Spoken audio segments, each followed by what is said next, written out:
Merry Christmas! Hello, everyone, and welcome back to another Story with Santa. Now, what do you suppose we're going to get to read today on day 9 of Christmas? Today's story is behind a little door with a bell. Oh, and this story is a classic story, Jack and the Beanstalk. Jack and his mother were so poor they never had enough to eat. One morning, they had nothing left at all. "You'll have to take the cow to market and sell her," Jack's mother said. On the way, Jack met a strange little man. "I'll give you these for your cow," said the little man, holding out 5 wrinkly dried beans. "But I need money, not beans," said Jack. "Ah, but these are magic beans," said the little man. "And if you plant them, they'll grow into a beanstalk so tall it touches the sky." "Amazing," said Jack.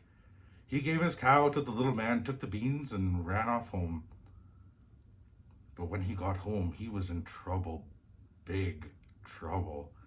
"Jack, we need money, not beans," cried his mother, and she threw the beans out of the window. Poor Jack went to bed hungrier and gloomier than ever. What were they going to do? In the morning, even his room seemed gloomy. Now wait a minute. Outside his window was a giant beanstalk so tall it touched the sky. The little man was right, thought Jack. He scrambled onto a giant beanstalk and climbed up and up and up. And there at the top he found a giant castle with a giant in front of it. Jack gulped, then his tummy rumbled. "Excuse me," he called out. "Please, could you spare some breakfast?" The giant picked him up. "My husband munches and crunches little people like you," she said. "I'll give you breakfast, but you better be gone before my husband gets home."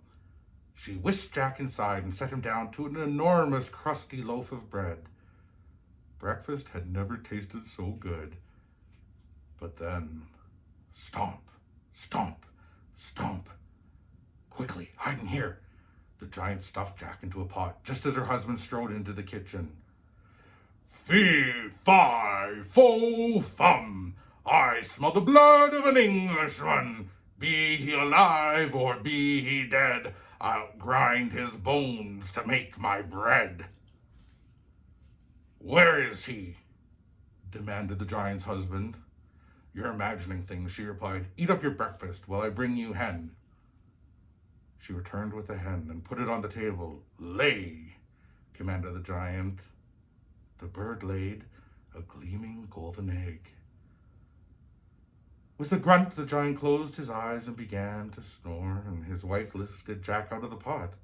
"Run for your life," she whispered, but Jack had his eyes on the hen. He grabbed the hen and fled for the door, and the bird let out a squawk, which woke the giant, who saw Jack, and let out a furious roar. Jack dived out of the door and onto the beanstalk with the giant hot on his heels. Jack scrambled down the beanstalk as fast as his legs would carry him. "What's going on?" shrieked his mother from below. "Is that a giant?" "Just bring the axes," Jack cried. Jack and his mother chopped and chopped at the beanstalk, and it creaked and it wobbled, and then it toppled over sideways. The giant was flung far over the hills, and they never saw him again. Well, as for Jack and his mother, they lived happily ever after, and each morning the hen laid a golden egg, so they grew rich. And Jack never climbed a beanstalk again. Now, I hope you enjoyed that story as much as I did.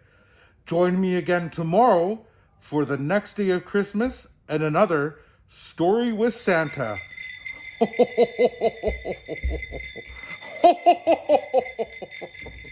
Merry Christmas!